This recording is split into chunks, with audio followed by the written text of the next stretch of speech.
I never thought my life could shatter in a single night, but it did. I'm Jessica, and at 56, I've learned the hard way that even the strongest love can hide a devastating secret.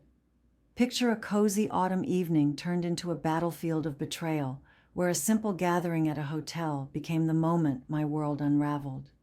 The laughter of friends masked a pain so deep it still haunts me. My husband's words, a twisted dare, and a room full of eyes watching my heart break. What did he do that pushed me to the edge, and how did I find the strength to fight back? Stick around, because you won't believe what happened next. Picture this, a quiet autumn evening, the kind where the air smells faintly of damp leaves and the world seems to hush itself just for a moment. I'm sitting on my porch swing, a worn-out blanket draped over my knees, staring at the empty street as memories claw their way back into my mind. My name is Jessica, and at 56, I've lived enough to know that life can unravel in ways you never see coming. I'm here to tell you about a chapter of my past that still stings, a wound that never quite healed, even after all these years. Back then, I lived in a sleepy suburban neighborhood in Ohio, where every house looked like it was cut from the same blueprint. My days were simple, almost predictable. I worked part-time as a librarian, surrounded by the comforting scent of old books and the soft whispers of turning pages. When I wasn't at the library, I'd be in my small backyard garden, coaxing life out of stubborn soil, or sipping coffee while watching the sunset paint the sky. My evenings were often spent with Mark, my husband of 28 years. At 58, Mark was the kind of man who could light up any room he walked into. A sales manager with a knack for winning people over, he had a laugh that carried, a smile that disarmed, and a circle of friends that seemed to grow by the day. We'd weathered life's storms together, job losses, family dramas, the quiet ache of an empty nest, and I thought our foundation was rock solid. I trusted him, loved him, believed in the life we'd built. Mark's closest friend, David, was a fixture in our world. At 55, divorced, and I remember that crisp Saturday morning in October like it was yesterday. The air had that sharp, clean bite to it, the kind that makes you feel alive just stepping outside. I was sitting at our worn kitchen table, a mug of black coffee steaming in front of me, when Mark looked up from his plate of scrambled eggs and bacon with that easy grin of his. He mentioned, almost offhand, that he and a few friends were getting together at a local hotel later that day for a small celebration. Said it was just a casual thing, a way to toast a buddy's recent promotion at work. Then he turned to me, his hazel eyes warm, and added, "I'd love for you to come along, Jess. It'll be fun, I promise." My heart did a little flip. Part excitement, part hesitation. I've never been one for big social scenes. They often leave me feeling like I'm on the outside looking in. But Mark had a way of making me feel safe, and I wanted to be there for him, to share in his world. So I nodded, managing a small smile, and said I'd go. The drive to the hotel felt like a little adventure in itself. We headed to the Riverside Inn, a mid-range spot just on the outskirts of town, the kind of place that's nice enough for a special occasion, but not so fancy you feel out of place. Mark was in high spirits, more upbeat than I'd seen him in weeks. He cranked up the radio, blasting old rock tunes from our younger days, singing along off-key to Aerosmith and Rolling Stones while I laughed at his antics. He kept tossing jokes my way, silly little quips about the evening as the evening wore on at the Riverside Inn. The hotel room buzzed with chatter and clinking glasses, but I started to notice a subtle shift in the air. It was hard to pin down at first, like a faint undercurrent beneath the laughter. Mark, who'd been his usual charming self, began to seem almost too lively, like he was putting on a show. His gestures grew bigger, his voice a touch louder, and I caught him glancing my way with an odd intensity. Then, out of nowhere, he pulled me aside, his hand firm on my arm, and leaned in close. His breath was warm against my ear as he whispered, "Let's spice things up a bit, Jess." I blinked, caught off guard, my mind racing to figure out what he meant. I assumed it was something lighthearted, maybe a silly game or a playful challenge among friends.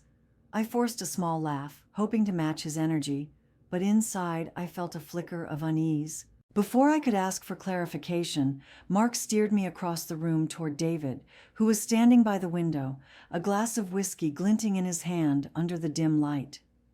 David looked relaxed, maybe a little distant, staring out at the night beyond the glass.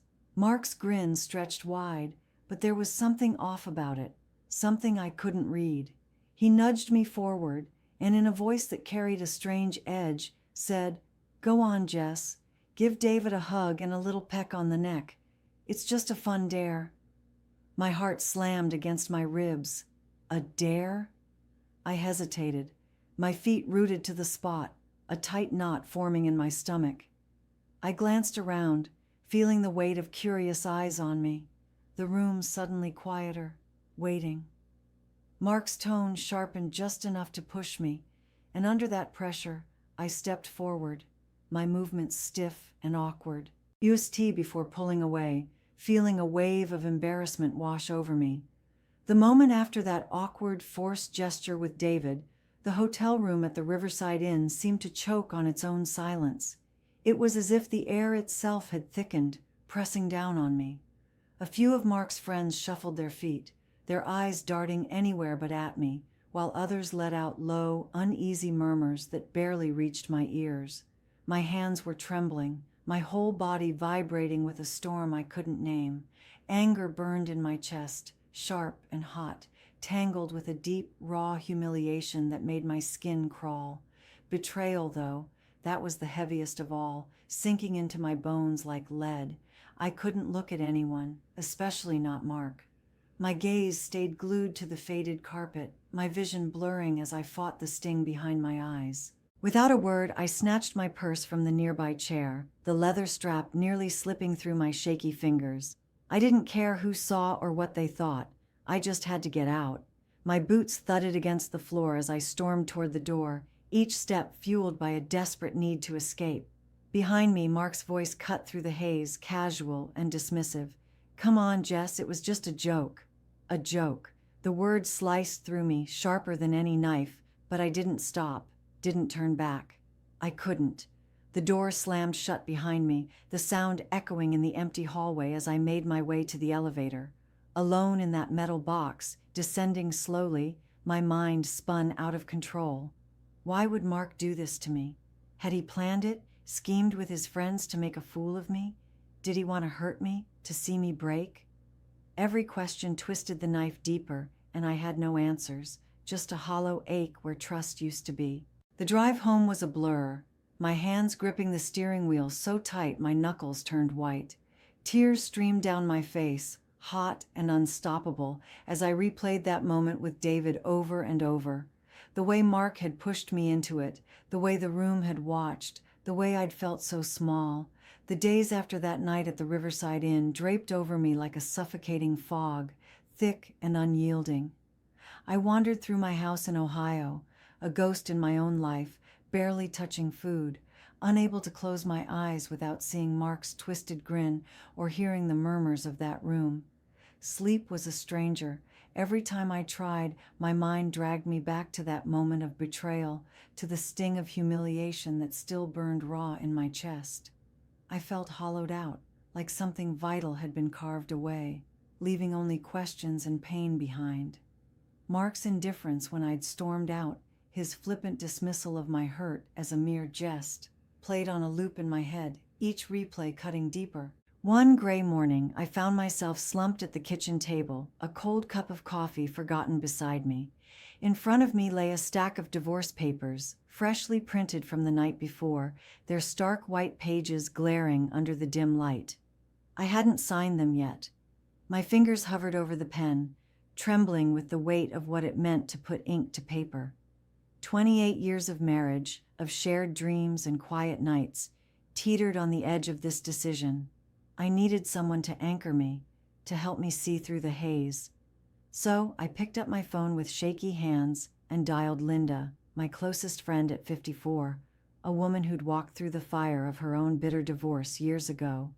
When she answered, her voice warm but edged with concern, the dam inside me broke. I spilled everything, every detail of that night, the way Mark had pushed me into something so degrading in front of others, the way I'd felt stripped bare in more ways than one. My voice cracked as I admitted how lost I was, how I didn't know if I could do this alone at 56. Linda listened, patient as always, until I ran out of words. Then, with that blunt honesty I'd come to rely on, she cut through my fog. "You deserve better, Jess. Don't let him drag you down into his mess, even if you can't see it right now." Here I am, months after signing those divorce papers, sitting in a world that feels both brand new and achingly unfamiliar. Life after letting go of Mark has been a strange dance between freedom and solitude. There are days when I wake up feeling like I've shed a heavy skin, like I can finally breathe without the weight of his expectations pressing down on me. But there are also nights when the silence of my new reality feels like it's swallowing me whole, leaving me to wrestle with the echoes of a life I thought I'd live forever. The process of untangling our lives was anything but clean. Mark fought tooth and nail over every little thing: bank accounts, the house, even furniture that held no real value beyond the memories tied to it. He dragged it out for months, turning every meeting into a battlefield.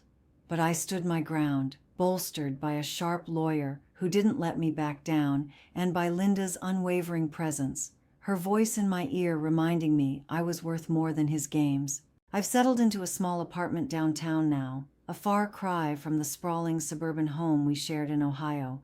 It's compact, with creaky floors and a view of a busy street instead of a quiet backyard, but every inch of it is mine.